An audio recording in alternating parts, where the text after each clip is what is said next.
Morning, अस्सलाम वालेकुम। सबसे आगे मैं आपको कहेंगे खुश आमदीद। मेरे साथ है मोहम्मद शुएब, मेरे साथ है सबीन फारूक। Good morning. और इस्लामाबाद की आज सुबह बहुत ज़्यादा हसीन है क्योंकि यहाँ का मौसम बड़ा प्यारा है, बारिश हो रही है, अभी आवाज़ भी आ रही है। मुझे नहीं पता कि इस्लामाबाद के अलावा बाकी शहरों में इस वक्त मौसम कैसा है, बट जनरली हम देख रहे हैं कि बादल बरस रहे हैं। बादल बरस रहे हैं। अच्छा, जो आपने कहा ना कि सुबह बड़ी हसीन है, बड़ी खुशगवार है, ये जो गाड़ियों में बैठ के आते हैं ना, उनके लिए बड़ी हसीन। अपनी तरफ। अच्छा, वैसे उनके लिए भी कोई हसीन एक तरह से नहीं हो पा रही होती है ट्रैफिक के पर्सपेक्टिव से अगर देखा जाए तो। जो बाइक्स वाले हैं उनके लिए बड़ी मुश्किल हो जाती है, दफातर पहुंचना होता है, बच्चों ने स्कूल कॉलेजेस और यूनिवर्सिटीज़ में लोगों ने पहुंचना होता है, तो वो हम देख रहे होते हैं कि फ्लाईओवर के नीचे बाइक्स जो हैं वो खड़ी हुई होती हैं। अब जाहिर है वो भी मेक सेंस कहाँ पे खड़े हों, but at the same time जो गाड़ियों की मैं बात कर रही थी, पूरी जो ट्रैफिक है उससे मुतासिर। आज सुबह आने में भी बहुत मुश्किल है और ये आए दिन हम देख रहे होते हैं, लेकिन इसके अलावा ऑप्शन भी क्या है, क्या किया जा सके? ऑप्शन भी नहीं है ऑब्वियसली। अच्छा, ऐसे में सबीन ज़रा ये तो हम बात इस्लामाबाद ही करें, लेकिन अगर हम रावलपिंडी का जिक्र करें तो रावलपिंडी के कुछ इलाके ऐसे जिनसे मुतालिक खबरें आ रही हैं कि नशेबी इलाके ज़ेर-ए-आब आ चुके हैं, क्योंकि इस वक्त भी तेज़ बारिश हो रही है मुख्तलिफ जगहों पर और उसकी वजह से ट्रैफिक का मामला तो आपने शेयर किया, लेकिन हम ये इससे पहले भी देख चुके हैं रावलपिंडी से मुतालिक कि वहाँ पर बारिश के बाद बहुत सी जगहों पर पानी खड़ा हो जाता है और अभी भी कुछ खबरें ऐसी ही आ रही हैं। हमारे नुमाइंदे रोमान हमारे साथ मौजूद हैं। रोमान, बारिश तो इस वक्त भी थोड़ा सा बताएगा कि ट्रैफिक की सूरत हाल कहाँ पर हमें मसाइल देखने को मिल रहे हैं, और जो रावलपिंडी का हम जिक्र कर रहे हैं कि नशेबी इलाके ज़ेर-ए-आब, तो कौन कौन से इलाके हैं जहाँ पर ये मसाइल ज़्यादा देखने में आए? देखिए शुएब, गुज़िश्ता रात से जो ये बारिश का आगाज़ हुआ है, मौसम तो काफ़ी ज़्यादा खुशगवार हो गया है। आप देख सकते हैं कि मैं भी इस वक्त बारिश में जो है वो खड़ा हूँ। कभी बारिश जो है वो हल्की हो जाती है तो कभी तेज़ हो जाती है। हम खुद भी जो है बारिश से काफ़ी ज़्यादा लुत्फ़अंदोज़ हो रहे हैं, क्योंकि गुज़िश्ता कुछ दिनों से इस्लामाबाद में गर्मी और जो हब्स का ज़ोर था वो काफ़ी ज़्यादा था। लेकिन अगर अभी ये सूरत हाल की बात की जाए मुश्किलात की, तो शहरियों को बारिश के जो साथ साथ जो लुत्फ़अंदोज़ हो रहे हैं, इसके साथ काफ़ी ज़्यादा मुश्किलात का भी सामना है। जो ओवर ब्रिजेज़ हैं इस्लामाबाद के, वहाँ पर जो बाइक्स जो मोटरसाइकिल सवार हैं, इसके साथ साथ जो गाड़ियों वाले हैं, बारिश ज़्यादा होने की वजह से जो है वो वहाँ पर सहारा लेने के लिए वहाँ पर मौजूद हैं। और कुछ जो लोग ऑफिस जा रहे हैं, बच्चों को स्कूल छोड़ने के लिए जा रहे हैं, या फिर दीगर अपनी जो रोज़मर्रा के काम करने के लिए मोटरसाइकिल सवार जब घरों से निकलते हैं तो उन्हें इस तेज़ मूसलाधार बारिश के बायस जो काफ़ी ज़्यादा मुश्किलात का सामना है। इसके साथ साथ अगर जुड़वां शहर रावलपिंडी की हम बात करें तो जो रावलपिंडी के नशेबी इलाके हैं वो जो गुज़िश्ता रात से बारिश जारी है, इसके बायस काफ़ी ज़्यादा नशेबी इलाके जो ज़ेर-ए-आब आ चुके हैं, जिसमें ढोक काला खान है, इसके अलावा जो है वो टेंच भाटा है, और इस तरह जो दीगर इलाके हैं वो ज़ेर-ए-आब आ चुके हैं। जो महकमा वासा है रावलपिंडी का, वो भी इस वक्त ऑन ग्राउंड फील्ड में मौजूद है और पानी निकालने की कोशिशों में मसरूफ़ अमल है। लेकिन अभी तक जो है वो बारिश तेज़ होने के बायस काफ़ी ज़्यादा इलाके हैं जो रावलपिंडी के इस वक्त ज़ेर-ए-आब आ चुके हैं। इसके साथ साथ अगर इस्लामाबाद की बात कर ली जाए तो इस्लामाबाद के मुख्तलिफ सेक्टर्स में अभी भी जो है वो कहीं तेज़ तो कहीं हल्की बारिश का सिलसिला जारी है। इस वक्त मैं 9th एवेन्यू के मुकाम पर मौजूद हूँ और यहाँ पर भी जो है वो काफ़ी ज़्यादा तेज़ बारिश हो रही है। इसके साथ साथ जो मारला की पहाड़ियाँ हैं वो काले स्याह बादलों में घिरी हुई हैं, और जो मारला की पहाड़ियों के जो हसीन नज़ारे हैं वो मज़ीद उनकी दिलकशी में इजाफा हो चुका है। इसके साथ साथ जो हरियाली है वो धुले धुले हसीन नज़ारे पेश कर रही है। और रोमान, ये नज़ारे कब तक ऐसे रहेंगे? ये हब्स का जोर तो ख़त्म हुआ, लेकिन अब महकमा मौसमियात वाले क्या बता रहे हैं, ये जो बारिश का इस वक्त स्पेल है ये कितने दिन तक जारी रहेगा, या कि बस ये भी एक शॉर्ट सा स्पेल है?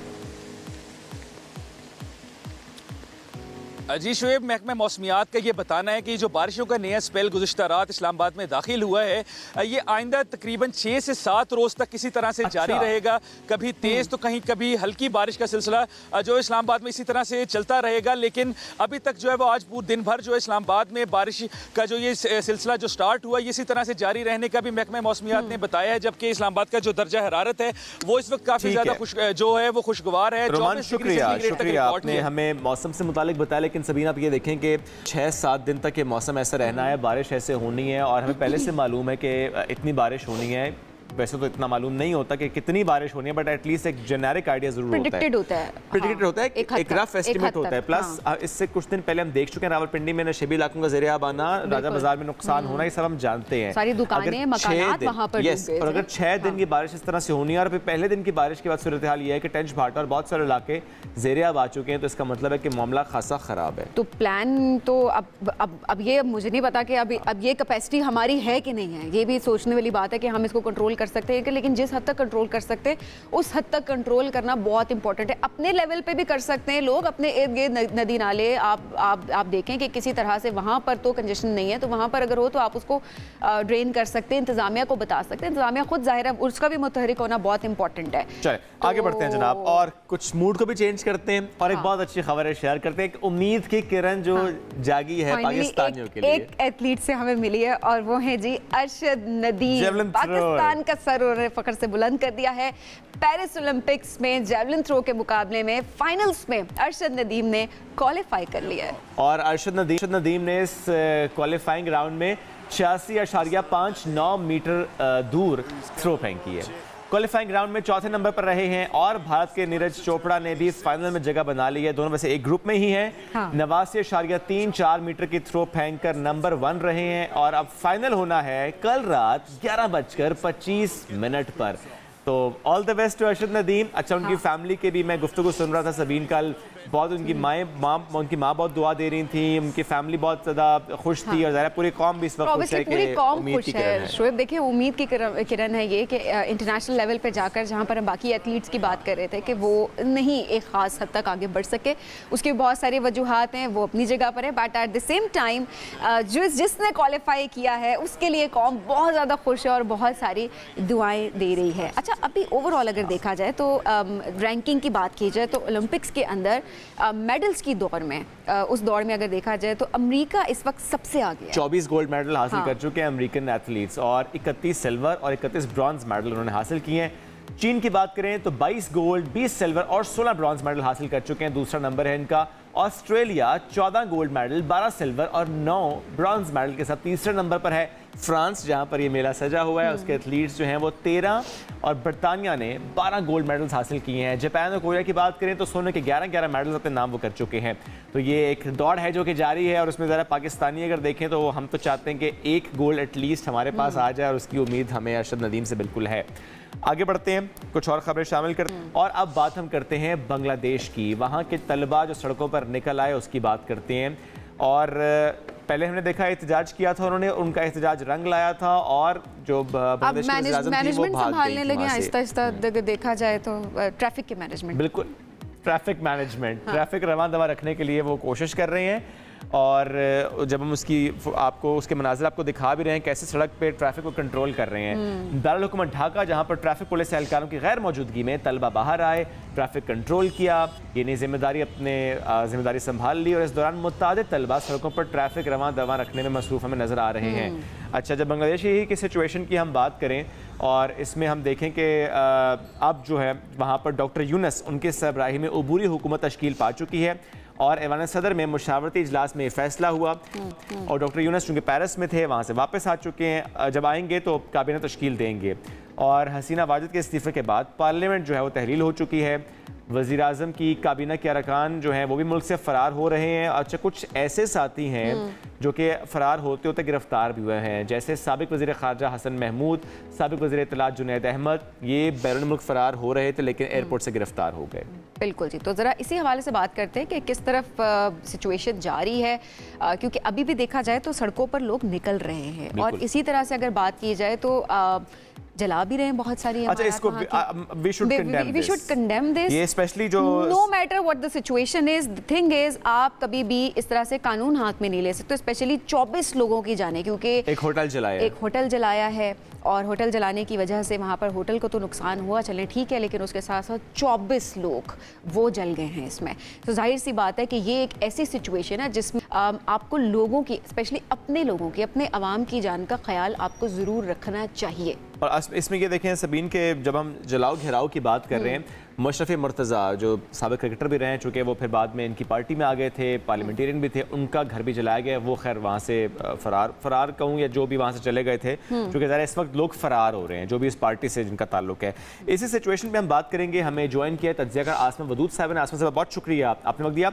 आसमा साहब, सबसे पहले तो मैं जो इस वक्त की सूरत हाल है, स्पेशली मैं अगर निगरान सेटअप की बात करूँ, डॉक्टर मोहम्मद यूनस साहब का जिक्र करें जिन्हें सरबराह मुकर्रर किया गया है, आप इस फैसले को कैसे देखती हैं? कॉम्पिटेंसी उनकी कैसी नज़र आती है आपको? कैसे उन तमाम मामलों को वो कंट्रोल कर पाएंगे, इकोनॉमिक कंडीशंस को?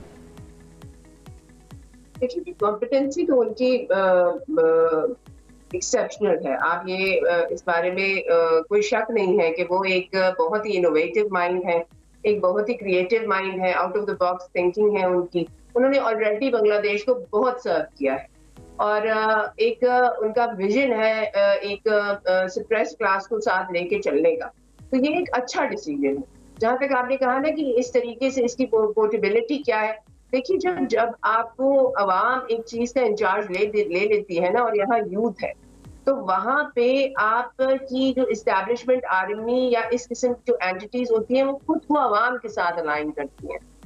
यहाँ पे अगर जैसे उस वक्त अपेरेंटली लग रहा था कि चीफ ऑफ आर्मी साहब शायद उस पूरी सिनेरियो में he is gonna take over and वहां से आगे चीजें लेके चलना, तो वो एक बहुत अनफेवरेबल सिचुएशन होती। The masses were already mobilised, वो उस वक्त सेटल इन नहीं हुए थे, ना उन्हें सेटल इन किया जा सकता। तो इस वक्त बेहतर डिसीजन यही था कि ग्रेजुअली नहीं बल्कि अब्रप्टली आप एक ऐसा सेटअप बनाए जहाँ पे चीजें पैसिफाई होनी शुरू कर, अच्छा, जहाँ पे हर का कंसेंसस हो, पर्टिकुलरली आसमा साहब ऐसे में जिस तरह आपने बताया कि यूथ ज़ाहिर सड़कों पे है, स्टूडेंट तहरीक ये चल रही है, अब ऐसे में ये जो कहा जा रहा है कि स्टूडेंट बहुत सारी चीज़ें अपने हाथ में लेने की कोशिश भी करे, जिस तरह खबरें कल भी जिस तरह से रिपोर्ट हो रही हैं कि होटल भी जला दिया और उसके बाद हर चीज़ वो कह रहे हैं जी हमारी मर्जी के मुताबिक होनी चाहिए, मुतालबात अपने मनवा रहे हैं।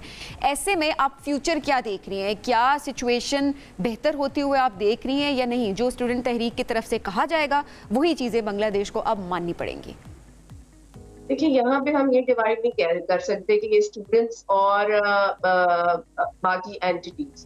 This is a revolution led by the students, this is a change led by the students, और उन्होंने अपने राइट के लिए स्टैंड लिया। उसमें आप ये सेग्रीगेशन नहीं कर सकते कि ये स्टूडेंट्स है और इसके अलावा आपके सिस्टम की बकिया एंटिटीज उनको रिस्पॉन्ड करेंगी या नहीं करेंगी। सिस्टम की बकिया एंटिटीज को उन्हें रिस्पॉन्ड करना पड़ेगा। Basically they are the future of Bangladesh. Bangladesh की एक इतनी इकोनॉमिक स्टेबिलिटी का, इतने रिजर्व्स का, इतनी पोजीशन का, इतनी इकोनॉमिक ग्रोथ का क्या फायदा रह गया जब उसकी यूथ इतनी डिससेटिस्फाइड और डिसकंटेंटेड। तो ये एक ऐसी डायरेक्शन में कदम है कि यूथ की ownership of they want to preserve their ownership is good, और ऑब्वियसली अगर जो मेजॉरिटी है आपकी जो यूथ है स्पेशली, अगर वो जो चाह रही है उसी के लिहाज से रियासत को भी एक्ट करना चाहिए, बिकॉज डेमोक्रेसी में यही हो रहा होता है। But at the same time कानून हाथ में लेना और दूसरी तरफ अपने ही लोगों की जानों को खतरे में डालना या उनकी जाने जो है वो दाव पे लगाना, तो ऑब्वियसली ये वो चीज़ है, कानून को हाथ में लेना चाहिए। इसको हम सबको कंडेम भी करना चाहिए। बहुत शुक्रिया आसमा साहिबा प्रोग्राम में हमें ज्वाइन करने के लिए। आगे बढ़ते हैं और अब जरा बात फ़लस्तीनी तंजीम हमास की करते हैं, जिनकी अगर हम सियासी जदोजहद की बात करें हम सब जानते हैं, और अभी अब नए सरबराह से मुताल्लिक़ खबर आ रही है कि याहिया अल सिनवार फ़लस्तीनी मज़ाहमती तंजीम हमास के सियासी दफ्तर के नए सरबराह बन चुके हैं। हमास ने इसका ऐलान किया है कि इस्माइल हनिया की शहादत के बाद अब याहिया अल सिनवार तंजीम के सियासी दफ्तर के सरबराही करेंगे। याहिया अल सिनवार इससे कबल गज़ा में हमास की सरबराही कर रहे थे और 19 अक्टूबर 1962 को खान यूनिस के एक कैंप में पैदा होने वाले याहिया इब्राहिम हसन अल सिनवार ने इब्तदाई तालीम खान यूनिस के स्कूल में हासिल की। गज़ा के इस्लामिक यूनिवर्सिटी से अरबी में बैचलर्स किया। 5 साल तक यूनिवर्सिटी के स्टूडेंट काउंसिल में खिदमत अंजाम दी, फिर काउंसिल के चेयरमैन और वाइस चेयरमैन भी रहे और तवील अरसे तक इसराइल की क़ैद में रहे और 2011 में इसराइली फ़ौजी की जो रिहाई है उसकी डील के तहत रिहा हुए, जिसके बाद तेज़ी से हमास में तरक्की करने लगे और फरवरी 2017 में याहिया अल सिनवार इस्माइल हनिया की जगह गज़ा पट्टी में हमास के सियासी विंग के सरबराह मुंतखब हुए और अभी जो खबर आई कि वहाँ पे जो दफ्तर है सियासी दफ्तर उसके सरबराह मुकर्रर हुए हैं। सबसे आगे में एक ब्रेक शामिल करेंगे, वापस आएंगे, साथ रहिए। वेलकम बैक जी। अब आपको मिलवाते हैं पाकिस्तान के बजरंगी भाईजान से। अच्छा, हुआ कुछ यूँ कि भारतीय शहरी जो हैं वो इनको बेसिकली मिना फरिश्ते के नाम से पुकारते हैं। अब पेशावर से इनका ताल्लुक़ है, आसिफ बशीर इनका नाम है। हुआ कुछ यूँ कि रवां साल हज के दौरान 16 भारतीय शहरियों की ज़िंदगियां बचाई हैं इन्होंने। किस तरह की वहाँ पर सिचुएशन थी, गर्मी थी और ज़ाहिर है बुज़ुर्ग अफराद भी वहाँ पर गए हुए होते हैं और उनका ख्याल रखने के लिए बाकी लोग साथ नहीं होते, तो वहीं पर आसिफ बढ़ चढ़कर आगे बढ़े और उसके बाद उन्होंने वॉलंटरीली उन लोगों की मदद की और उनकी वहाँ पर उन्होंने खिदमत की। और इस बेलौस खिदमत के बायस भारतीय वज़ीर बराए अक़लियती अमूर किरण रिजिजू ने आसिफ बशीर का शुक्रिया भी अदा किया, ख़त लिखा है और ख़त में कहा है कि आसिफ की वजह से मिना में भारतीय शहरियों समेत समेत बहुत से हुजाजे कराम की जान बच गई। तो आसिफ बशीर आज हमारे साथ मौजूद हैं, जिन्हें अब मिना का फरिश्ता कहा जा रहा है। आसिफ साहब बहुत शुक्रिया, आपने वक्त दिया। आसिफ साहब थोड़ा सा मुझे इस खिताब से मुताल्लिक बताएं, सबसे पहले किसने आपको कहा मिना का फरिश्ता? जब आपको ये सुनने को मिला, चूँकि ज़रा जो काम आपने किया मैं उस पर ज़रूर आऊँगा, लेकिन जब ये खिताब आपको मिला तो फिर कैसा महसूस हुआ और सबसे पहले किसने कहा आपको ये?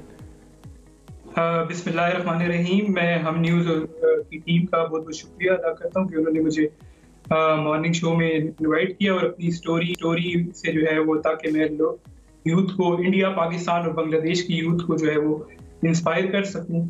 आते हैं इस मिना के फरिश्ते और बजरंगी भाई, पाकिस्तानी बजरंगी भाईजान की स्टोरी पर।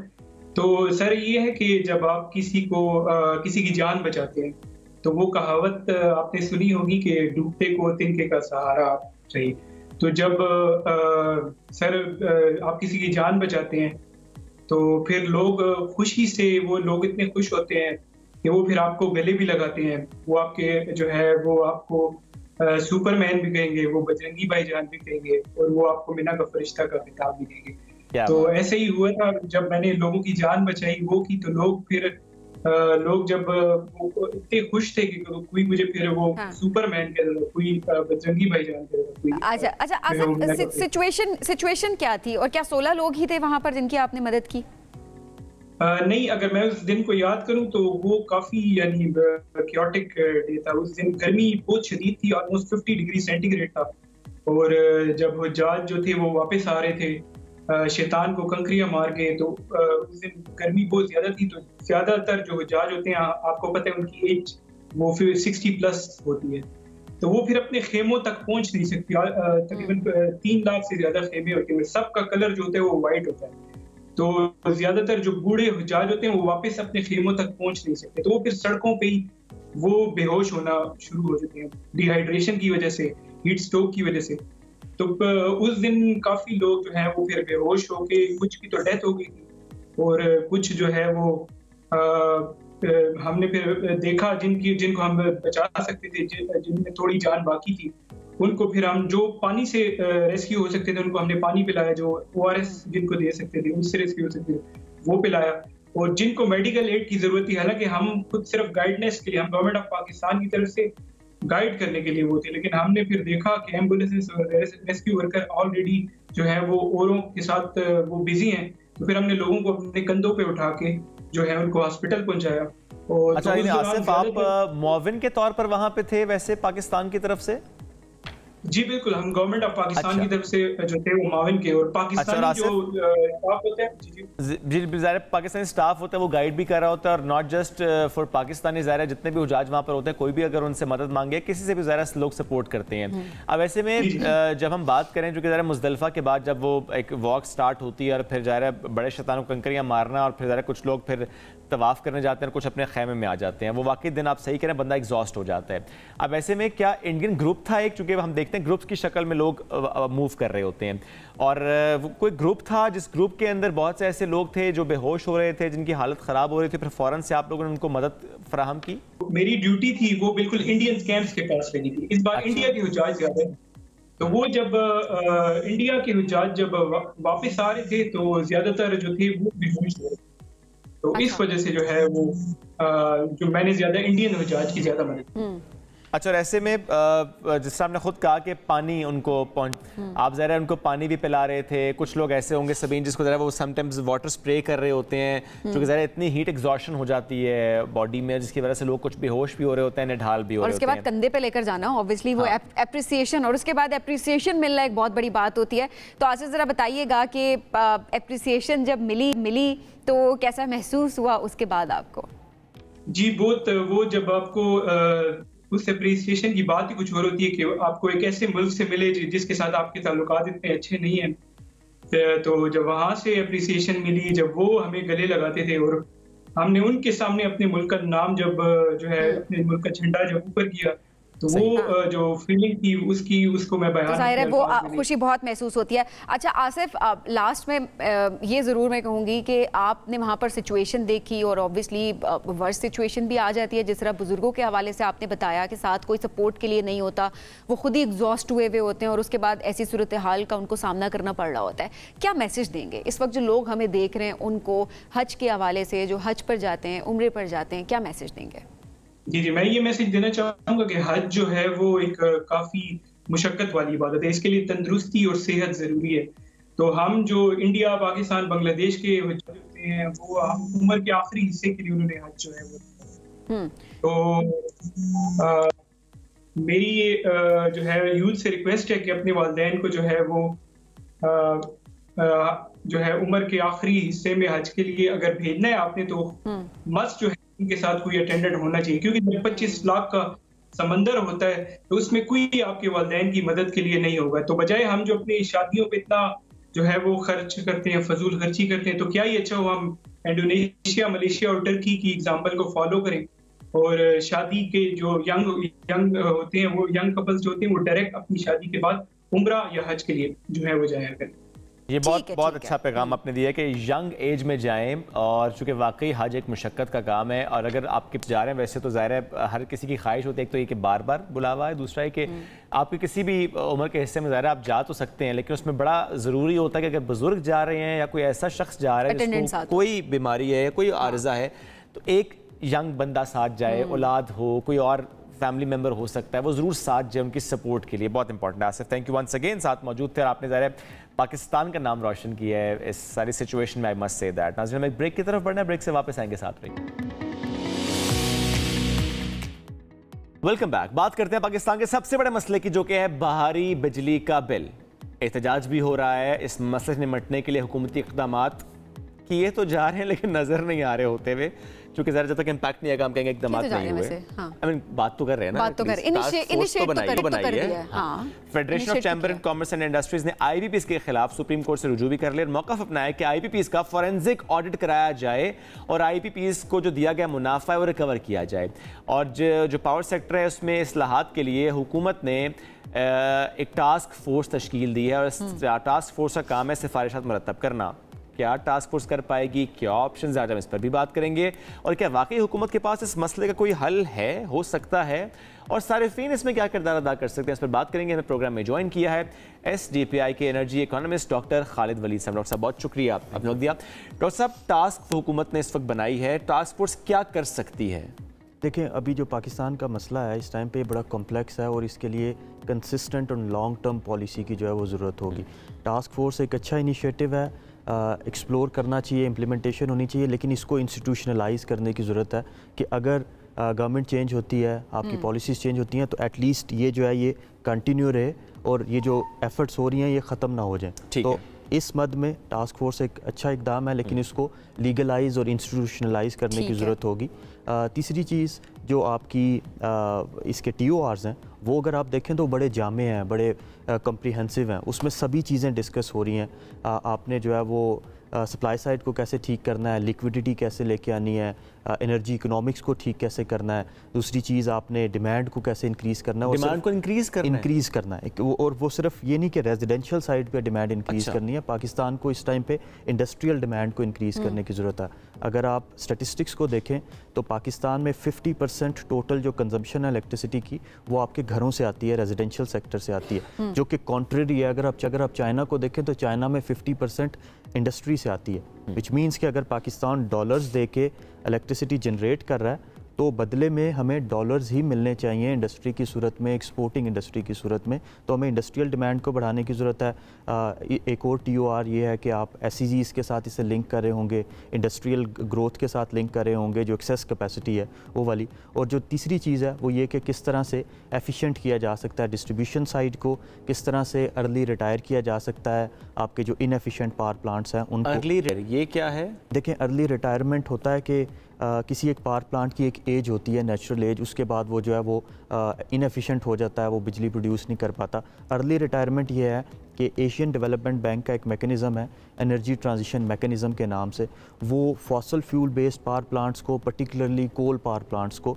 डेट की फॉर्म में डेट दे के गवर्नमेंट वो ख़रीद लेती है और उसको रिन्यूएबल एनर्जी से प्लांट से जो है वो अल्टर कर देती है, रिप्लेस कर देती है। तो इसका मतलब है कि आप एनवायरनमेंट को भी सेव करें और पाकिस्तान के केस में ये इकोनॉमिक सेंस भी क्रिएट करता है, क्योंकि पाकिस्तान इस टाइम पे एनर्जी सेक्टर इनएफिशिएंट है। तो अगर आप एक इनएफिशिएंट कोल पावर प्लांट को रिप्लेस करते हैं तो वो आपको एनवायरमेंटली भी बेनिफिट होगा, आपके एनर्जी सेक्टर की फाइनेंशियल स्टेबिलिटी के लिए भी अच्छा होगा। अर्ली रिटायरमेंट, इसको कैसे elaborate, how is it possible? Again वही चीज़ कि इंडोनेशिया की एग्जांपल आती है कि एशियन डेवलपमेंट बैंक ने इंडोनेशिया को फंड्स दिए और उन फंड्स के थ्रू उन्होंने कोल पावर प्लांट को रिप्लेस कर दिया, अर्ली रिटायर कर दिया। तो पाकिस्तान के केस में भी चूँकि आपके जो IPPs हैं वो काफ़ी सारे कोल पावर प्लांट बेस्ड हैं, इसी तरह से आपके thermal power plants RLNG based हैं और वो इम्पोर्टेड फॉसिल फ्यूल पे बेस्ड हैं। अगर आप उसको रिन्यूएबल एनर्जी से रिप्लेस करते हैं तो विच मीन्स दो इफ़ेक्ट होंगे पॉजिटिव। एक ये कि आप रिन्यूएबल एनर्जी होगा, आपका जो इंपोर्ट का बिल है वो बच रहा होगा RLNG का। दूसरी साइड पे जो इनएफिशिएंट प्लांट्स हैं वो एफिशिएंट हो जाएंगे, कैपेसिटी चार्जेस भी जो हैं वो उसके कम हो जाएंगे। लेकिन इसको इकोनॉमिक प्लानिंग की ज़रूरत है कि आपको साथ में आपको financial planning, economic planning, energy planning के साथ लेके चलें। अभी तो ये होता है कि हम अगर ज़्यादा बिजली इस्तेमाल करते हैं, ज़्यादा यूनिट इस्तेमाल करें तो रेट चेंज हो जाता है और बिल ज़्यादा आता है। ये तो देखिए उस वक्त का मुआहदा है कि जिस वक्त हमें बिजली की कंजप्शन बढ़ानी थी। अभी तो मामला दूसरा है, अभी तो ऑपोजिट नहीं हो जाना चाहिए इसको। अगर कम यूनिट हों, थोड़ा सा बिल ज़्यादा आ जाए, मतलब ज़्यादा से मतलब ये नहीं है कि बहुत ज़्यादा आ जाए, लेकिन ज़्यादा इस्तेमाल करने पे बिल ज़्यादा नहीं आना चाहिए। इतने यूनिट अगर आपने इस्तेमाल किए तो इतना बिल आ जाएगा। लेकिन 1990s में आपकी टैरिफ पॉलिसी बनी, उस टाइम पे आपका जो मसला था वो ये था कि बिजली कम है और आप डिस्करेज करते थे ज़्यादा कंजम्पशन को, तो वहाँ पे स्लैब सिस्टम बना के आप जिस तरह एक अलग इंक्रीजिंग स्लैब में जाएंगे आपका बिल बढ़ जाएगा। अब तो बिजली वाफर है। अभी बिजली वाफर है, उसको ट्रांसमिट करने के थोड़े से मसाइल हैं, लेकिन स्टिल आप अगर बिजली की कंजम्पशन बढ़ाते हैं, चूँकि कैपेसिटी चार्जेस फिक्स्ड हैं, उन्होंने बढ़ना नहीं है कंजम्पशन के साथ, तो वो जब नीचे कंजम्पशन बढ़ती है डिनोमिनेटर में तो पर यूनिट टर्म्स में आपके कैपेसिटी चार्जेस कम हो जाते हैं। तो अगर अभी हम एक ऐसा इनोवेटिव टैरिफ लेके आएँ ख़ासकर इंडस्ट्रीज़ के लिए कि वो इंडस्ट्रीज़ जो ज़्यादा प्रोड्यूस कर रही हैं और ज़्यादा बिजली कंज्यूम कर रही हैं उनके लिए रेट जो है वो कम होता जाए। वैसे क्या दीगर मुल्कों में भी ऐसे ही होता है, स्लैब्स होती हैं? देखिए स्लैब सिस्टम काफ़ी सारे मुल्कों में है, उनके अपने ऑब्जेक्टिव्स होते हैं। अभी पाकिस्तान को ये करना है कि किसी तरीके से अपने एनर्जी सेक्टर को, इलेक्ट्रिसिटी सेक्टर कंजम्पशन को अपने इंडस्ट्रियल ग्रोथ के साथ लिंक करना है। तो अगर आपका इकोनॉमी इंडस्ट्रीज़ पे चल रहा है, क्योंकि अगर आप IPPs के साथ एग्रीमेंट्स देखें तो वो इंडेक्स थे आपके एक्सचेंज रेट के साथ, इंटरेस्ट रेट के साथ और आपके इन्फ्लेशन के साथ, और ये तीनों इंडिकेटर्स आपके इंडस्ट्रियल प्रोडक्शन के साथ लिंक्ड हैं।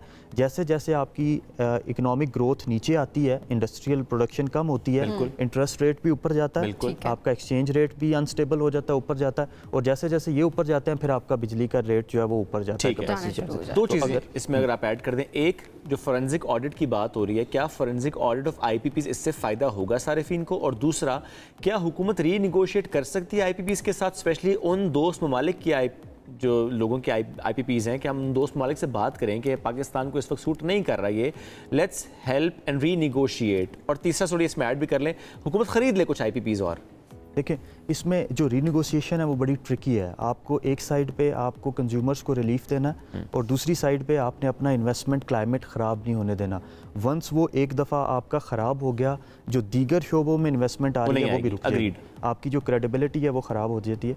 तो आपको रीनिगोशिएट इस टर्म्स में करना है कि चूँकि आपके जो पर्टिकुलरली CPEC के अंडर पावर प्लांट्स लगे हैं उनमें भी अभी रिटर्न्स आप वापस नहीं कर पा रहे उनको, वो भी स्ट्रैंडेड एसेट्स बने हुए हैं। तो अगर आप चाइनीज़ गवर्नमेंट से, चाइनीज़ फाइनेंशियल इंस्टीट्यूशन से इस बेस पे बात करते हैं कि वो हमें थोड़ा कुशन प्रोवाइड करें तो ये फ़ायदा हो जाएगा, ताकि पाकिस्तान की इकोनॉमिक्स जो है वो ठीक होगी, इकोनॉमिक सूरत हाल ठीक होगी, तो फिर हम आप बेटर पोजीशन में होंगे कि आपको पे बैक कर सकें। दूसरी साइड पे जो आपका क्वेश्चन था कि हुकूमत खरीद ले, कुछ है भी सही स्टेट ओन्ड IPPs? देखिए स्टेट ओन्ड IPPs हैं और वो बड़े इनएफिशिएंट हैं, उनको भी शायद प्राइवेटाइज करने की कभी ना कभी ज़रूरत पड़ जाए गवर्नमेंट को।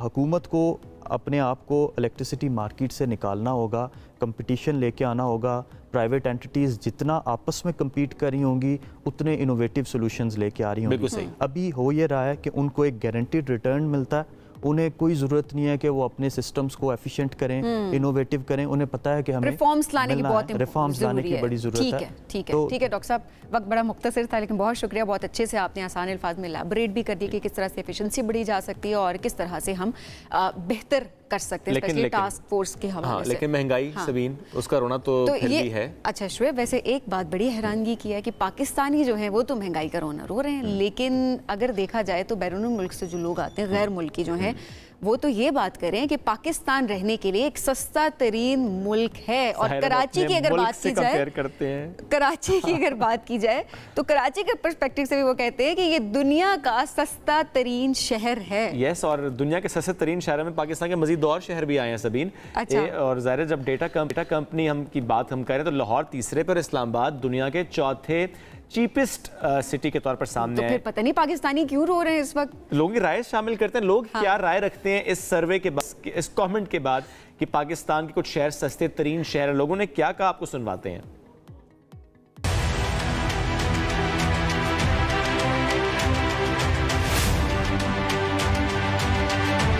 इस्लामाबाद तो बहुत महंगा है, सबसे महंगा शहर इधर ही है, कोई चीज़ सस्ता नहीं है, जिधर भी जाओ महंगाई है। मैंने कराची में गुजारा किया तो वो बहुत अच्छा लगा, हर किस्म के इंसान गुजारा उधर कर सकता है, इधर बहुत महंगाई है। आलमी रिपोर्ट वो तो शाये करते ही रहते हैं, लेकिन बहुत महंगाई है अभी पाकिस्तान। इस्लामाबाद बिल्कुल भी सस्ता नहीं है, पाकिस्तान की जिस कोने पे भी आप चले जाए महंगाई है। कराची है ना, वो मुझे सस्ता लगता है, लाहौर और इस्लामाबाद तो सबसे महंगा शहर है। सस्ता कुछ भी नहीं है, जो पहले जो चीज़ 100 का था अभी 1000 पे पहुंच गया। इस्लामाबाद बहुत ही महंगा है, हर चीज़ ही महंगी है। कराची तो मैं समझती थोड़ा सस्ता लग रहा है मुझे। ओवरऑल पाकिस्तान में तो सारी महंगाई है, सारे रो रहे हैं महंगाई की वजह से। अगर आप बाहर से कमाएं और पाकिस्तान में खर्च करें इस्लामाबाद में, तो इस्लामाबाद वाकई बहुत सस्ता है, लेकिन अगर पाकिस्तान में ही अर्न करके पाकिस्तान में खर्च करें तो इस्लामाबाद इतना सस्ता नहीं है कि जितना लगता है। हर एक चीज़ एडवांस एक्स्ट्रा रेट हो गया उनका, तो इसे सस्ता तरीन नहीं कहा जा सकता।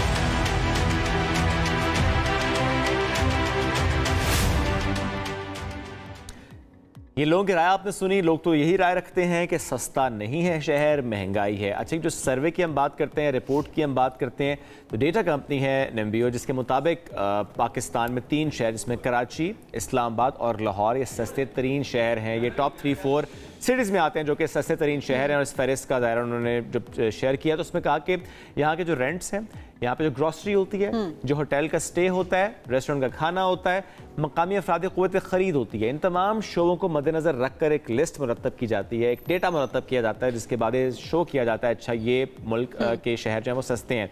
थोड़े से महंगे शहरों की बात अगर कर लें सबीन, के महंगे तरीन शहर कौन से हैं।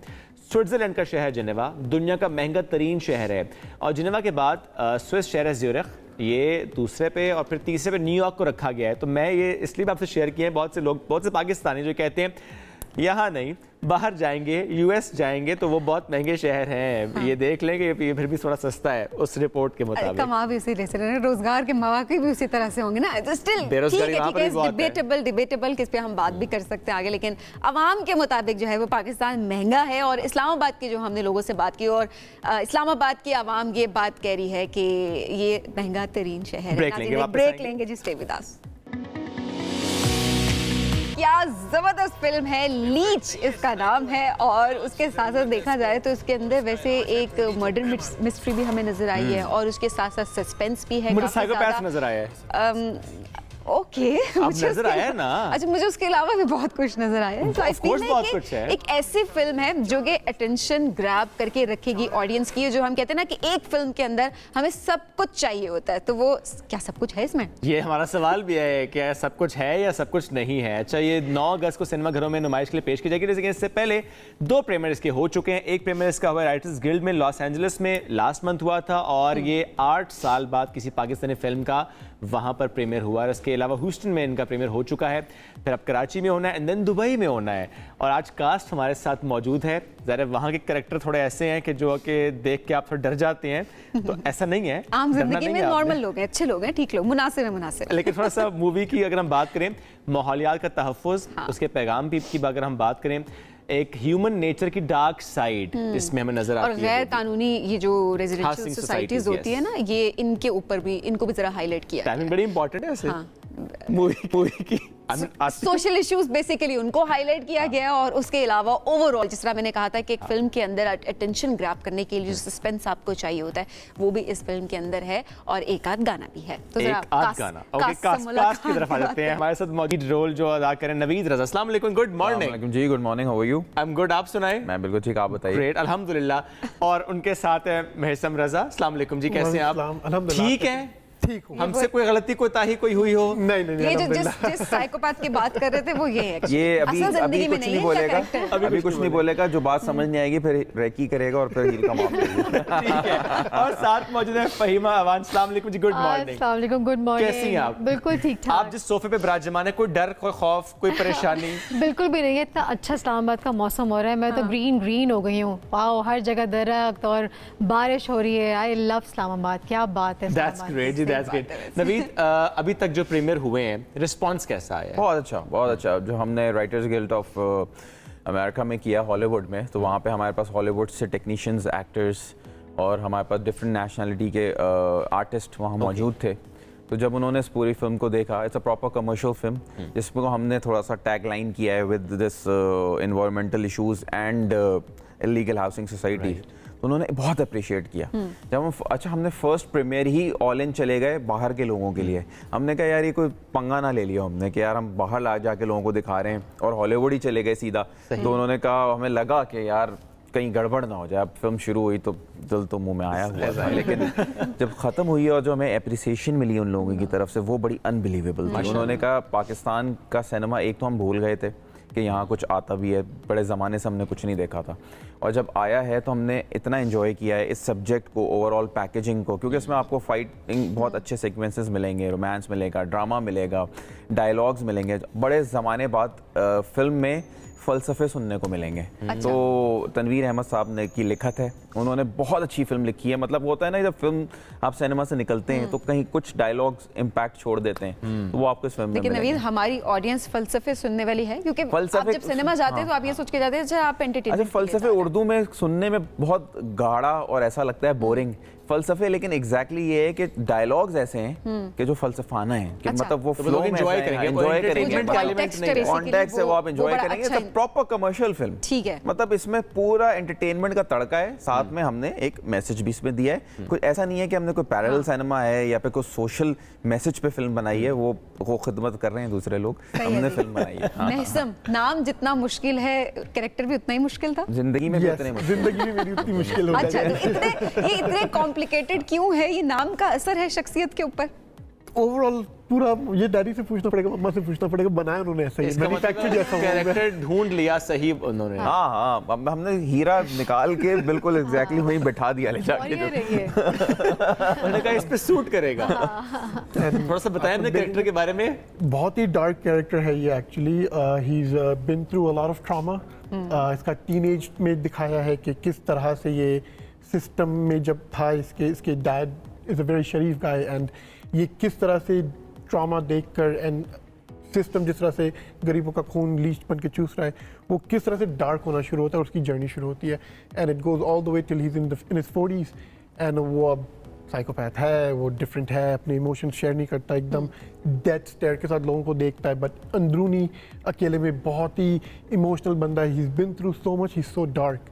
तो ये दिल का अच्छा है, दिल का अच्छा है, वो बुरा नहीं चाहता है, वो बस बुरों का बुरा करना। देखिए, बस जब आप किसी का घर उजाड़ के नए लोगों को बसाने की वहाँ कोशिश करते हैं, कब्जा बेसिकली, तो आप जब किसी से घर लेते हैं और नए लोगों को उस कंक्रीट के जंगल का हिस्सा बनाते हैं, तो जिनकी ज़िंदगी इम्पैक्ट आता है जिनकी ज़िंदगियों पे, तो कुछ तो उनकी ज़िंदगियों पे इम्पैक्ट आता होगा ना। कुछ लोग खामोश हो जाते हैं और कुछ एग्रेसिव हो जाते हैं, कुछ बोल पड़ते हैं, ऐसे ही। तो वो आपको यही एक बैलेंस नजर आएगा, रिएक्शन जो है वो डिफरेंट होता है। फहीमा, अपना कैरेक्टर इससे मुतालिक थोड़ा सा बताएं। लीच में मेरा कैरेक्टर वैसे ज़्यादा तो काम मैसम और नवीद ने किया हुआ है, एक्शन, और उनके ऊपर बहुत रिस्पॉन्सिबिलिटी और बर्डन है।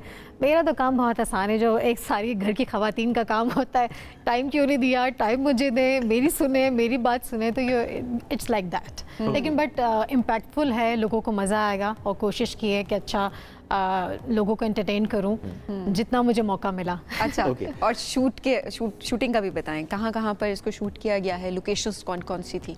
वैसे तो हमारे घर की लोकेशन थी, लेकिन 1-2 लोकेशन जो थी हमारी, जो हमारे काफ़ी इम्पोर्टेंट सीन्स थे, वो बहुत आई थिंक मैं भूल नहीं सकती, मैंने कभी ऐसा शूट नहीं किया। अच्छा, हाँ। Please share that. नहीं, वो शेयर नहीं कर, वो बाद में शेयर करूंगी। अच्छा? इतना मैं ऐड कर सकता हूँ कि वो हम दोनों के बीच का सीन है। हम दोनों के बीच का सीन है और हम दोनों ना फील कर रहे थे, मतलब हम लोग बॉन्ड बनाया हुआ था, हम डिस्कस कर रहे थे। मेरे पीछे मिलते थे आस्तीन के साथ। ओ, ये कैसे पता चल गया? ये मुझे क्यों नहीं पता चला? वो आपके बगैर ही उन्होंने निपटा दिया। कर लिया। यू नागन। आप भी नाग कह सकते हैं, पता नहीं नागने के मशहूर है, नाग क्यों नहीं मशहूर? मेरे दुश्मन से तुम पीछे मिलती हो। औरत जो है ना, वो बेचारी जो है ना बदनाम हो गई है, लेकिन पीछे से कुछ और, हाँ नाग कोई हो कुछ और रहा होता है ना, कुछ और। असल नाग कौन था? वो ये बीच में बैठा। वो फिल्म देख के पता लगेगा, वो कह रहे हैं वो बीच में बैठा हुआ है। इसलिए हम आपको कंफ्यूज कर रहे हैं ना, जाके देखें। अच्छा, ये अच्छा कंफ्यूज कर रहे हैं। सही बात है। अच्छा नवीद, एक गाना है फिल्म में, क्यों? एक अदद गाना क्यों? आपने कहा कमर्शियल है, सब कुछ है। बिल्कुल है, जरूरी है कि कमर्शियल हो तो उसमें गाना भी हो। हमारे ड्रामों में कितना, मुझे ऐसा लगता है कि जितनी जगह उस गाने की बनी, हमने हारून शाहिद से वो गाना करवाया। हारून शाहिद हमारे बहुत अच्छे लीडिंग एक्टर हैं और बहुत अच्छे म्यूजिशियन हैं। उसी की कंपोजिशन है, उसी ने लिखा है। उसकी आवाज़ मुझे लगता है हारून की ना बहुत जुनैद जमशेद साहब से मिलती जुलती है। तो वो जहाँ क्लाइमेक्स का एक गाना है और हमने क्लाइमेक्स एक गाने पे खत्म किया है। सुनते हैं जो आपने बाकी एक कंपैरिजन किया, थोड़ी बहुत आपको रिजेम्बलेंस आपको नजर आ रही होती है। उनका भी तो जाहिर सी बात है, जुनैद जमशेद साहब की अपनी बात है, but at the same time Haroon Shahid बहुत जबरदस्त। जी हाँ, तो ये क्लाइमेक्स हमारा गाने पे आपको मिलेगा। पूरा क्लाइमेक्स ही हमारी फिल्म की सोल है। तो जब हमने प्रीमियर किया ऐसे AMC में और राइटर्स गिल्ड में, तो उन्होंने एक्चुअली, वो कहते हैं ना कि ताली मार फिल्म जो होती है, तो वहाँ पे एक्चुअली हमें बहुत एक ज़बरदस्त हमें रिस्पॉन्स मिला, स्टैंडिंग ओवेशन मिला। और उन लोगों ने कहा कि क्लाइमेक्स मिस नहीं करना है इस फिल्म का। तो बहुत से एक रिवाज रहा है पहले भी सिनेमा में, जो लोग फिल्मों को फॉलो करते थे कि लोग कुछ सीन्स देखने के लिए सिनेमा आते थे। तो मुझे लगता है ये क्लाइमेक्स ऐसा होगा कि इसको लोग याद रखेंगे कि यार वाह, क्या ये इन्होंने ट्विस्ट किया। ये जो कहा जाता है कि फिल्म में ग्लैमर नहीं है, गाना नहीं है, तो उसके बाद फिल्म देखने कौन आएगा? फिल्म में ग्लैमर है, बिल्कुल। हाँ, फिल्म में ग्लैमर बिल्कुल है। फिल्म में हर तरह से जो एक कमर्शियल एक एक्सपेक्ट होना चाहिए वो आपको मिलेगा। चाहे वो सिटी की खूबसूरती दिखाने में मिलेगा, कैरेक्टर्स में दिखेगा, फिल्म की प्रोडक्शन में दिखेगा। मैं कहता हूँ पूरी प्रॉपर कमर्शियल फिल्म है ये, लेकिन हमने इसमें 2 बड़े सीरियस एजेंडाज उठाए हैं। उसी के इर्द गिर्द हमने मर्डर मिस्ट्री की लाइनिंग की हुई है, तो वो ताकि लोगों का इंटरेस्ट लूज ना हो। तो ये ऐसा कहीं नहीं है कि वो कोई ये सोचे कि कहीं आपने पैरेलल फिल्म तो नहीं बना दी, कहीं आपने बहुत ही ड्राई सब्जेक्ट तो नहीं उठा दिया। नहीं, तो आपको तीनों चीजें प्रॉपर तड़का लगी, सब आकर देखें और उसके बाद कोई गिला ना करे हमें फिल्म में ये नहीं मिला और हमें वो नहीं मिला। लेकिन सब कुछ मिलेगा, बस आइटम नंबर नहीं मिलेगा। मैं इस पर आऊंगा, बहुत सारी बातें अभी और भी करनी है। अच्छा फहीमा, कितना मुश्किल था आपका कैरेक्टर? क्या आसान था आपके लिए ओवरऑल जो आप काम करती हैं? ऑब्वियसली क्योंकि एक ड्रामा में काम करना है, देन एक फिल्म में काम करना है, एक ह्यूज डिफरेंस तो है, राइट? हाँ, ह्यूज डिफरेंस है ऑब्वियसली। और नवीद के सामने काम करना, because he is a very good actor. अच्छा, वेरी गुड एक्टर। सो वो, लेकिन इतना आसानी से हुआ, लिखा हुआ इतना अच्छा था कि मैंने जैसे पढ़ा मैं उस कैरेक्टर में आ गई और बहुत अच्छे इमोशंस और फील के साथ, तो मज़ा आया मुझे काम करके, बिकॉज लिखा हुआ अच्छा था, को एक्टर अच्छा था, डायरेक्शन बहुत अच्छी थी और कोऑर्डिनेशन बहुत अच्छी थी, ऑन टाइम हर चीज़ थी। तो एक्टर एकदम से रिलैक्स हो जाता है जब कोऑर्डिनेशन बहुत अच्छी होती है, सब चीज़ें। तो चूंकि आपने नाम लेके और ये बात करके ना हमें एक मौका दे दिया है, आपने कहा जिनके साथ काम करके वो थोड़ा चैलेंजिंग था, लेकिन आपको मज़ा आया, लिखा हुआ अच्छा था। कोई ऐसा बंदा जिसके साथ काम करना मुश्किल लगता हो आपको? सारे सीनियर्स के साथ मुझे लगता है बिकॉज उनके पास एक्सपीरियंस है, बहुत सालों का एक्सपीरियंस है, तो जो एक्सपीरियंस्ड हैं उनके साथ काम करना इतना आसान नहीं है, क्योंकि वो कुछ होता है ना जो बहुत चिल होते हैं, कुछ होता है जो कि आई थिंक जिनकी एनर्जी नेगेटिव है उनके साथ मुश्किल होता है। पॉजिटिव एनर्जी जिनकी है वो आपको बहुत स्पेस देते हैं, तो ऐसे ही होता है ना, बहुत स्पेस देते हैं। उनके साथ खड़े हो के आपको लगता है, वो कहते हैं आई एम नथिंग, आप करो।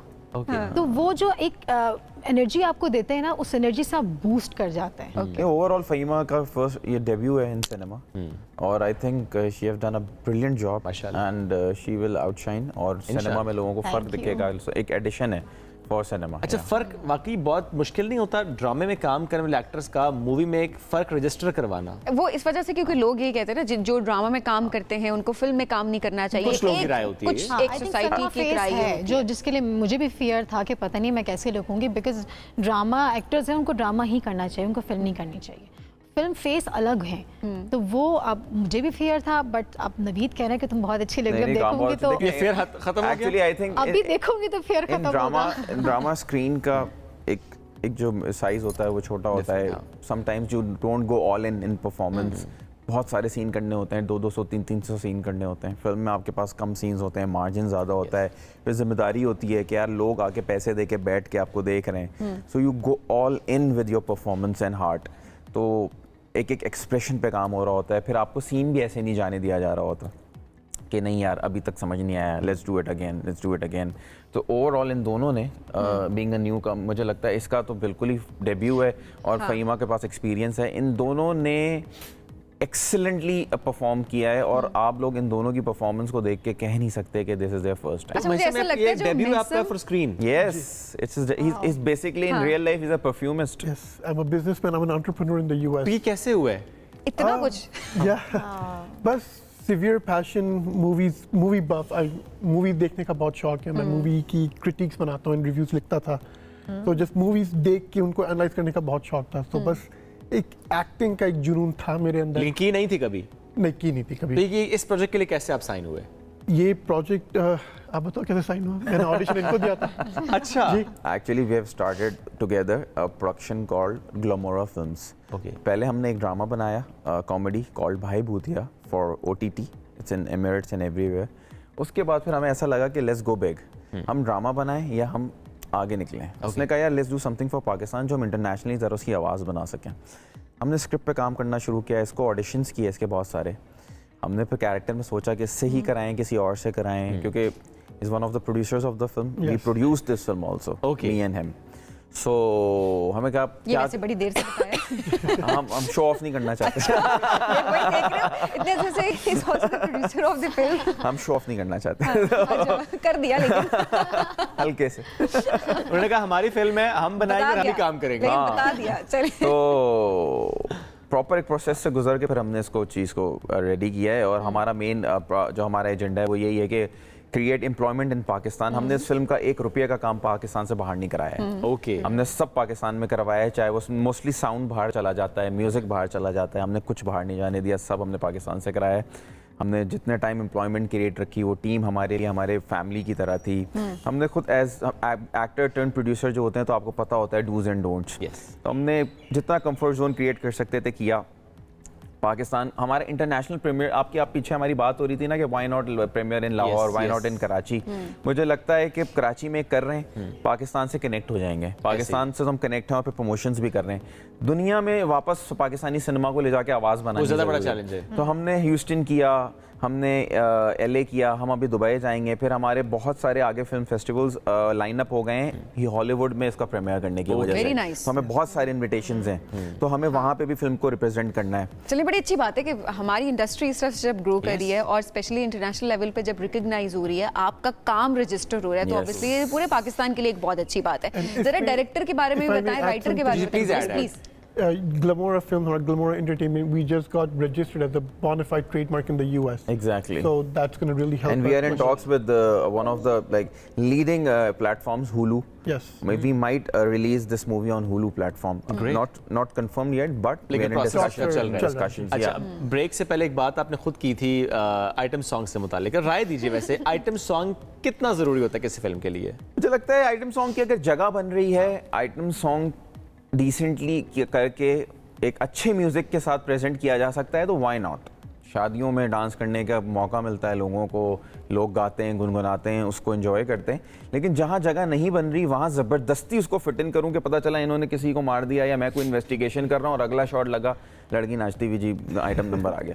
मतलब I don't believe in that. वैसे सिंपल सॉन्ग भी कहा जा सकता है, सिंपल सॉन्ग नहीं, क्योंकि ज़बरदस्ती उसको एक पे जो गाने होते हैं उन पे डांस हो रहा होता है। लेकिन इसको एक ज़बरदस्ती वो करते हैं कि एक बड़ी गेस्ट अपीयरेंस होगी और वो एक प्रॉपर हम कहीं होंगे और फिर वो जश्न लगेगा और फिर एक आइटम नंबर आएगा। तो हमें लगता है वो हमने उसको पता नहीं को एक स्टिग्मेटाइज्ड कर दिया है, जो कि नहीं होना चाहिए, जो नहीं होना चाहिए। सब्जेक्ट मैटर करता है, डेफिनेटली। जहाँ जिस चीज़ की ज़रूरत हो वो करें, ज़बरदस्ती कुछ चीज़ पैकेजिंग करके लोगों को ठुसाने की ज़रूरत नहीं है। ठीक है, हमने इस फिल्म में यही किया है, हमारी स्टोरी के थ्रू भी, स्टोरी टेलिंग के थ्रू। 1 घंटा 55 मिनट की फिल्म है सिर्फ, ओके, और हमने उतना ही किया जितना जरूरी है। अब मैं कॉप का कैरेक्टर अगर कर रहा हूं तो मैंने बहुत लार्जर देन लाइफ एक्शंस नहीं किए। महबूब शाह जबकि हमारे एक्शन डायरेक्टर हैं, हम कुछ भी कर सकते थे कि गाड़ियां उड़ रही हों, लोग फट रहे नहीं किया, हमने सिर्फ उतना एक्शन किया है जितना जरूरी है, जितना रिक्वायर्ड है, और जितना रियल लाइफ कॉप उससे एसोसिएट कर सके, रिलेट कर सके। लास्टली मईसम, कोई ये मूवी क्यों देखे? कोई ये मूवी क्यों देखे? Great question. अगर आपको जेन्युइनली सिनेमैटिक एक्सपीरियंस का शौक है, आपको ड्रामा देखने का शौक है, आपको सस्पेंस देखने का शौक है, आपको मिस्ट्री देखने का शौक है, आपको मूवीज़ में इंटरटेन होते होते दिमाग यूज़ करने का अगर शौक है, सो आई प्रॉमिस यू गाइस ये movie will blow your mind away. क्योंकि जिस हिसाब से इसकी पूरी मर्डर मिस्ट्री जो चल रही है, उसको जो सॉल्व कर रहे हैं नवीद भाई, आपको एक क्लू मर्डर नंबर 2 का सीन नंबर 3 में मिलेगा, तो उसका फाइनल क्लू लास्ट में शायद मिलेगा। So you have तो to बहुत ज़्यादा मजा आएगा। फिर मैं लास्टली इस्लामाबाद, लाहौर, कराची, वैसे तो प्रेम कराची में, बट अदरवाइज भी सिनेमा में जाने वालों के लिए कोई मैसेज जो आपका हो? पाकिस्तानी सिनेमा को हमने ही सपोर्ट करना है, और हम जब बाकी मूवीज़ देख सकते हैं तो पाकिस्तानी सिनेमा और हमारी पाकिस्तानी फिल्म ज़रूर जाके देखें, बिकॉज इसी तरह से ग्रो करेगी हमारी इंडस्ट्री, और उसको ग्रोथ की बहुत ज़रूरत है, बहुत ज़रूरत। बिल्कुल ऐसे। ऑल द बेस्ट जी, बहुत शुक्रिया। नवीद, महीसम, फ़हीमा साथ मौजूद थे, गुफ्तगू कर रहे थे इस मूवी से मुतालिक। आपने सिनेमा जाके देखनी है इंशाल्लाह, इंशाल्लाह। नाज़रीन, हम बढ़ेंगे एक ब्रेक की जानिब। स्टे कौमी असम्बली के बाद सेनेट ने भी इलेक्शन एक्ट तरमीमी बिल 2024 मंजूर कर लिया। दोनों ऐवानों में पीटीआई ने शदीद एहतजाज किया और इस बिल की मुखालफत की। इस एक्ट के अहम निकात की बात करें तो वो है कि अगर कोई रुकन पार्टी टिकट जमा नहीं कराता तो वो आज़ाद तस्वुर होगा। जो शख्स 3 दिन में किसी जमात में शामिल हो तो वो किसी और जमात में नहीं जा सकता। उस जमात की कोई सीट नहीं, अगर किसी जमात की सीट नहीं है तो मखसूस नशस्तें वो जमात नहीं ले सकती। हुकूमत इलेक्शन एक्ट में ये तरमीमी बिल मखसूस नशस्तों से मुतालिक सुप्रीम कोर्ट के उस फैसले के बाद लाई, जिसमें सुप्रीम कोर्ट ने न सिर्फ पाकिस्तान तहरीक इंसाफ को पार्लिमानी पार्टी बल्कि मखसूस नशस्तों का हकदार करार दिया था, और पीटीआई या किसी और जमात की क़यादत जिसमें वो शमूलियत अख्तियार करना चाहें उससे सर्टिफिकेट लेकर इलेक्शन कमीशन को दोबारा बयान हल्फी जमा करवाने का हुक्म दिया था।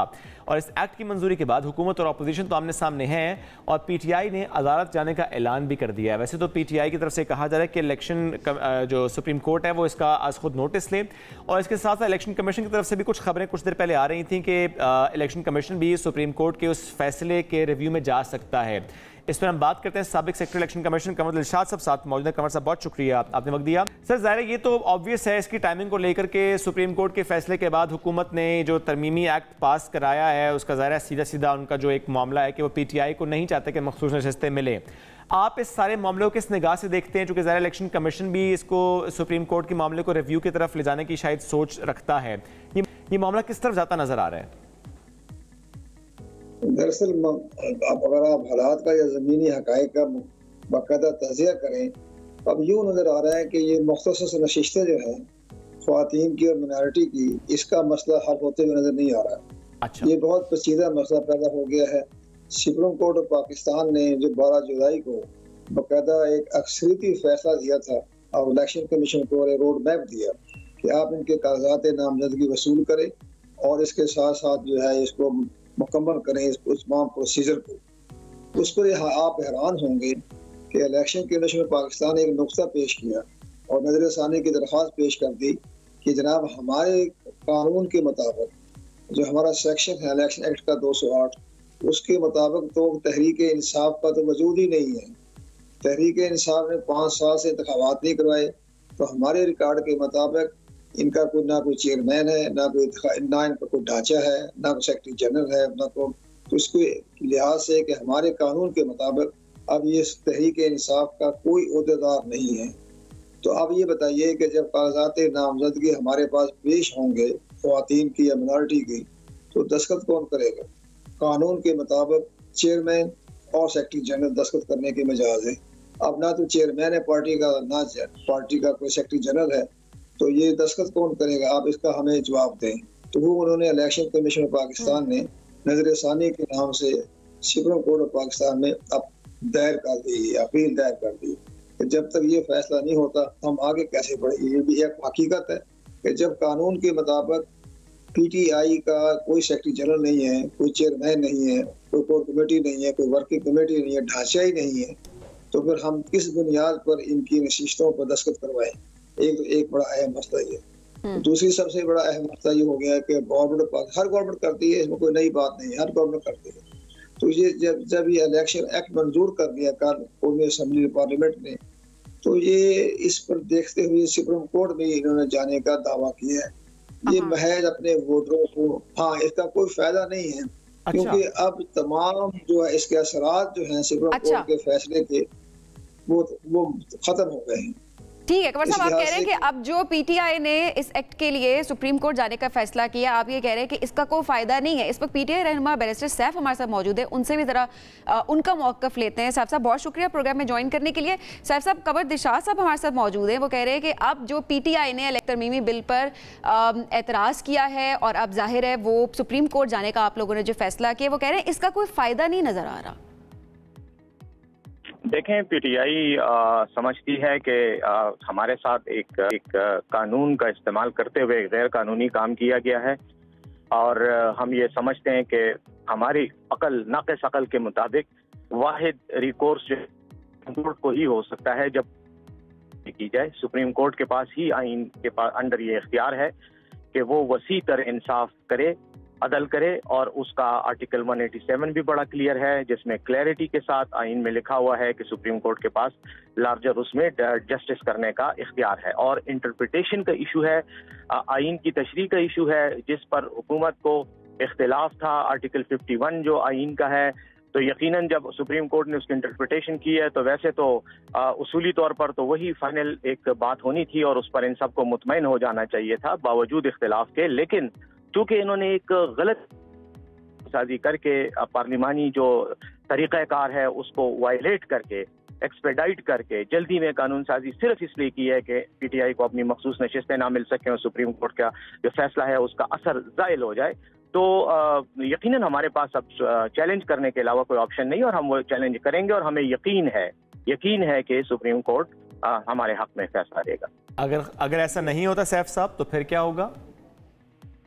देखें, ऐसा तो जुल्फ़िकार अली भुट्टो साहब के केस में भी जो है गलत हरकत हुई और उनको फांसी हो गई।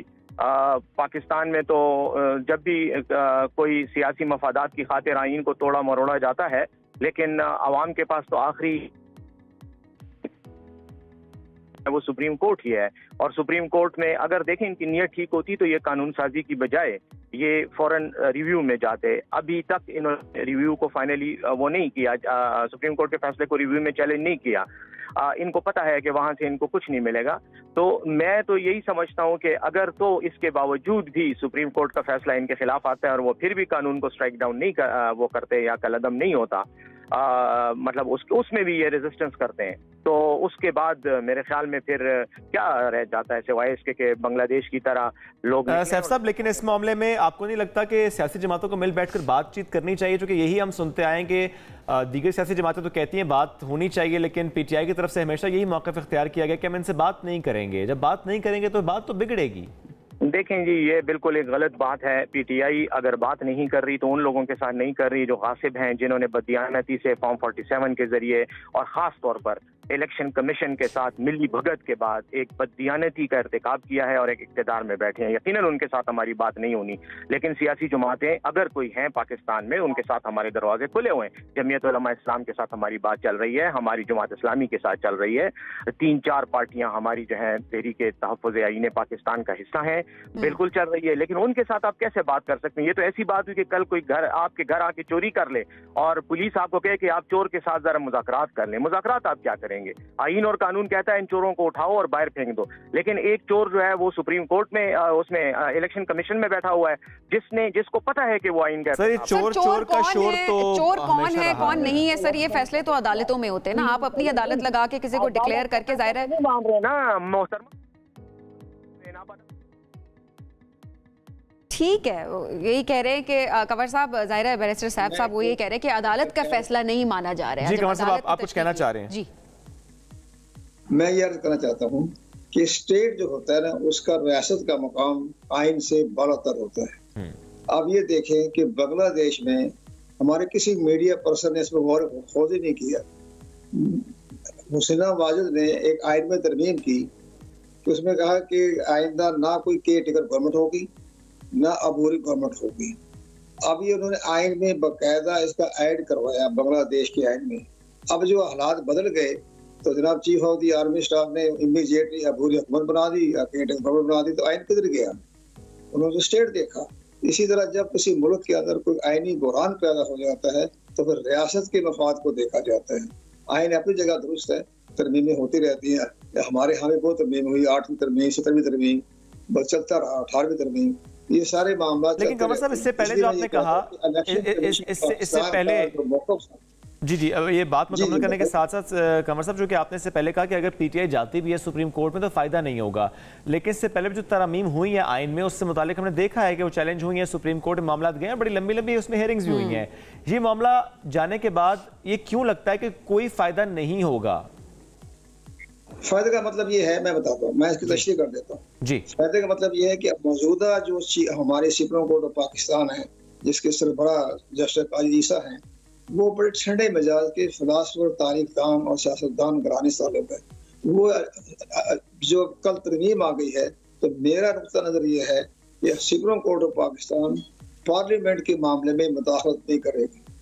उन्होंने कहा नहीं जी आपको कानून साजी हो गई है तो हम इसमें मुदाखलत नहीं करते। और जस्टिस काजी फाइसा के जजमेंट दे चुके हैं कि हमने आइंदा कभी पार्लियामेंट के मामले में मुदाखलत नहीं कर रहे। और इस बुनियाद पर आप ये राय रखते हैं, ठीक है, बहुत शुक्रिया। कमर दिलशाद साहब सेक्रेटरी इलेक्शन कमीशन साथ मौजूद थे और बैरिस्टर सैफ साहब पाकिस्तान तहरीक इंसाफ के रहनुमा साथ मौजूद थे। बहुत शुक्रिया आप दोनों का। नाज़रीन ब्रेक की तरफ जाएंगे, वापस आते हैं, stay with us. Welcome back. सेहत की बात करें और सेहत में एक बड़ा मसला जो हम सबको तकरीबन दरपेश होता है किसी ना किसी वक्त, वो होता है जिस्म के किसी हिस्से में दर्द का होना, मस्कुलर पेन का होना। अब बहुत से तरीका इलाज यूँ तो होते हैं, एक तरीका इलाज से मुतालिक सबीन आपको डिटेल से बताएंगी। इस वक्त हम एक ऐसी जगह पर मौजूद है जहाँ पर जिन लोगों को मस्कुलर पेन है, मस्कुलर इश्यूज हैं, यहाँ पर एक नई टेक्निक से उनका इलाज किया जाता है। आपने एक टर्म तो सुनी होगी, एक टेक्निक है एक्यूपंक्चर। बहुत सारे लोग इसको परफॉर्म भी करते हैं। जिस तरह से हम कहते हैं बहुत सारे ममालिक में इसको परफॉर्म किया जा रहा होता है। लेकिन आज जिस टेक्निक की हम बात करेंगे वो है जी ड्राई नीडलिंग टेक्निक। और ये जो टेक्निक है वो सिर्फ और सिर्फ मस्कुलर पेन, मस्कुलर इश्यूज़ के लिए होती है। लेकिन ज़ाहिर है इसका भी एक क्राइटेरिया होगा। और मैंने first time to very honest dry needling का सुना, क्योंकि इससे पहले हम यही कह रहे होते हैं कि एक्यूपंक्चर, जब हम नीडल की बात कर रहे होते हैं, जो प्रेशर पॉइंट्स की हम बात कर रहे होते हैं, कि एक्यूपंक्चर में ये होता है कि आप जो प्रेशर पॉइंट्स होते हैं बॉडी के, वहाँ पर नीडल को प्रिक करते हैं और ज़ाहिर है वहाँ से जो है वो जो ब्लॉकेज होती है उसको रिमूव किया जाता है और उससे डिफरेंट बीमारियों का इलाज किया जाता है। उसमें एस्थमा भी है, डिप्रेशन भी है, शुगर भी है और ज़रा मल्टीपल डिजीज़ का इलाज किया जा रहा होता है। लेकिन यहाँ पर भी नीडल से इलाज किया जा रहा होता है, ड्राई नीडल से इलाज किया जा रहा होता है, लेकिन सिर्फ और सिर्फ मस्कुलर इश्यूज, मस्कुलर पेन के लिए। क्या क्राइटेरिया है, किन किन ममालिक में ये परफॉर्म हो रहा है और पाकिस्तान में इसका कितना रुझान है, हमारे पास कितने एक्सपर्ट्स यहाँ पर मौजूद हैं, कौन लोग करवा सकते हैं, कौन नहीं करवा सकते, कितना सक्सेस रेट है हमारा, आज ये जानने की कोशिश करेंगे। हमारे साथ मौजूद हैं doctor Afzal Afridi. Dry needling ये क्या टेक्निक है? एक्चुअली ड्राई नीडलिंग एक न्यू बेसिकली टेक्निक यूज़ हो रही है फिजियोथेरेपी में। वो अक्सर आते हैं कहते हैं यार मेरे बाजू जो है ना अचानक बस इसमें पेन शुरू हो गया, ग्रेडिएटिंग पेन आ रहा है मेरे बाजू में, या आप कोई अचानक एक सडन मूवमेंट करें आपका पेन निकल आता है मसल्स के अंदर। इसमें होता ये है कि जब आपका मसल ओवर स्ट्रेच हो जाए या ओवर यूज़ होना शुरू हो जाए तो उसके अंदर छोटे छोटे ट्रिगर पॉइंट्स बनना शुरू हो जाते हैं। ठीक है, ओवर टाइम इंसान को पता नहीं चलता, हल्का हल्का दर्द होता है, लोग उसे इग्नोर करते हैं। ठीक है, फिर एक वक्त आता है जब इंसान से बर्दाश्त नहीं होता है, वो कहता है मैंने बस पेनाडॉल भी खाई है, मसल रिलैक्सेंट भी खाया, फ़र्क नहीं आ रहा जी, अब क्या करें। तो फिर जब देखा क्या कि यार एक्यूपंक्चर से इतना कुछ हो सकता है तो why don't we try the same needle, लेकिन हम उनके इन ट्रिगर पॉइंट्स को पॉप कर दें जो उनके नर्व्स पे या उनके मसल्स के ऊपर एक लोड बना रही है। आप देख सकते हैं कि यहाँ पे इनका एक ट्रिगर पॉइंट है और ये बड़ा कॉमन होता है, ये हर शख्स को होता है यहाँ पे।